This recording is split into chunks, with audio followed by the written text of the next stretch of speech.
मौसमी सैयद और आप देख रहे हैं नजर इंडिया न्यूज।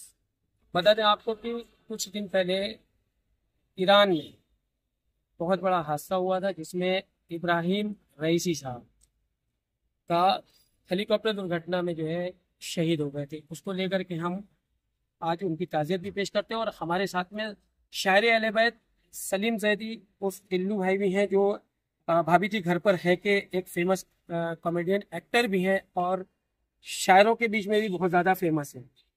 आज हम उनसे ही इस ताज़ियत पे बात करेंगे कि जिस तरह से पूरे मुल्क में जो है इब्राहिम रईसी साहब को लेकर के ताज़ियत पेश की जा रही है, वहीं पे कुछ लोग हैं जो जश्न भी मना रहे हैं। क्या कहेंगे सलीम जैदी साहब, हम उनसे ही बात करते हैं। सलीम भाई, अल्लामा इब्राहिम रईसी साहब की जिस तरह से वो दुर्घटना में जो है शहीद हुए, उनको लेकर के किस तरह से? देखिए, मेरे पास अल्फाज नहीं है, क्योंकि वो शख्सियत ऐसी शख्सियत थे जो सैयद अली खामनाई के बाजू थे, जो ऐसे मर्यादा बाजू हो, जो सिर्फ दीन का परचम बुलंद करता हो, जो ये सोचता हो कि हमारा जो इस्लाम है वो महफूज रहे, जो ये सोचता हो कि हमारा मुसलमान जो है वो महफूज रहे, चाहे वो कहीं का। ये इब्राहिम रईसी साहब ही थे जिन्होंने फिलिस्तीन के लिए, गाजा के लिए आवाज उठाई, इंसानियत के लिए आवाज उठाई। तो मैं ताजियत पेश करना चाहता हूँ उनके छोटे छोटे बच्चे, उनके घर वालों को। और दूसरी बात जो आपने कही कि बहुत से लोग खुश हो रहे हैं और बहुत से लोग गम मना रहे हैं, तो यहाँ पर शायद भाई सीधी सी बात है, सीधी सी बात है कि जब कोई मोमिन, कोई मौला का चाहने वाला, कोई मर्द मुजाहिद इस दुनिया से जाता है, तो शैतान मुस्कुराता है और मोमिन जो होता है वो गम मनाता है। सीधी सी बात। सलीम भाई, क्या लगता है आपको कि जिस तरह से मतलब वो साजिश के तहत जनाब कासिम साहब के ऊपर जो अटैक किया गया था, वैसे ही इनको भी साजिश के तहत जो है मतलब ऐसा किया गया? देखिए, यहाँ पर अभी बात क्लियर नहीं हुई है, लेकिन जैसा कि हमारे मर्जा इकराम ने कहा और नसरुल्लाह साहब ने कहा कि अगर इसमें किसी का भी हाथ हुआ, चाहे वो आपका इसराइल हो या अमेरिका हो, कोई सा भी कंट्री हो, अगर इसमें इन्वॉल्व रहा, इब्राहिम रईसी साहब की जो हेलीकॉप्टर क्रैश हुआ है, इसमें किसी का भी हाथ हो, उसे नेस्त नाबूद कर देंगे। तो अभी ये बात क्लियर नहीं हुई है, हो सकता है कि शायद ऊपर वाले की तरफ से बुलावा आया हो, क्योंकि मौत को तो सिर्फ बहाना चाहिए। बात जब क्लियर हो जाएगी तो सामने आएगी। एक आखिरी सवाल है, वास्ट के जो शियाने वाले गए थे, उनको किस तरह का मैसेज देंगे जिनका अभी तक जो है ये मतलब ताज़ियत का किसी तरह का कोई मैसेज, किसी तरह का कोई जुलूस नहीं हुआ? देखिए, यहाँ पर हम तो बहुत ही खाकसार इंसान हैं।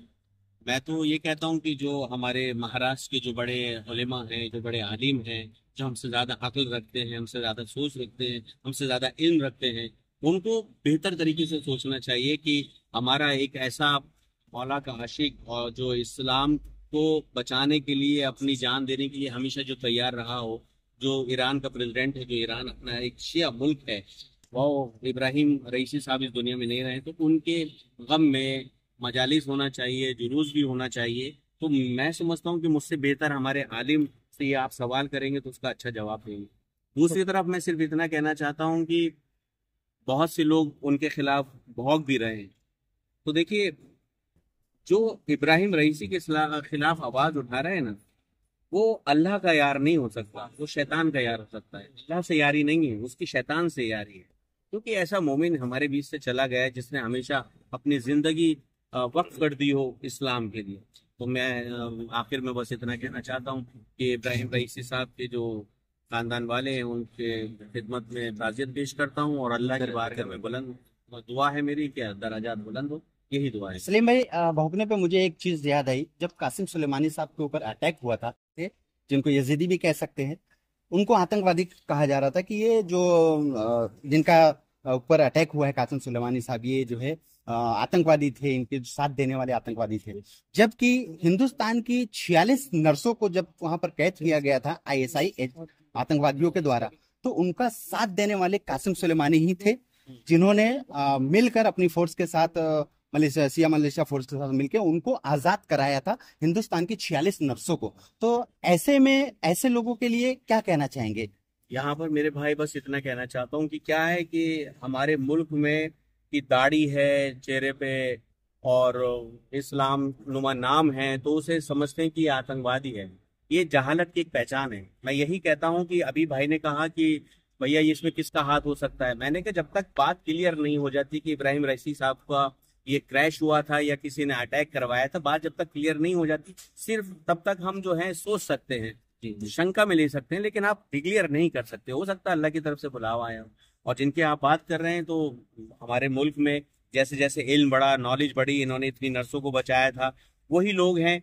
तो देखिए आज देखिए इब्राहिम रईसी साहब के इंतकाल पर हमारे देश ने आधा झंडा झुकाया, एक दिन का शोक मनाया। ये कितनी बड़ी बात है। तो ये बात तो कंफर्म हो गई ना कि ईरान में जो है आतंकवादी नहीं रहते। ईरान में जो रहते हैं वो ताकतवर लोग रहते हैं, वो लोग रहते हैं जो इंसानियत को हमेशा बचाने की कोशिश करते हैं, वो लोग रहते हैं जो हर मुल्क में जहां पर भी जुल्म हो रहा है उनके खिलाफ आवाज उठाते हैं। तो ये एक मैसेज गया है। और मैं समझता हूँ कि जिन लोगों को नहीं पता होगा कासिमी साहब के बारे में आज पता चल गया हो कि वो भी एक मोमिन थे, वो भी एक मर्द मुजाहिद थे, वो भी वो इंसान थे जो इंसानियत के बचाव के लिए शहीद हुए।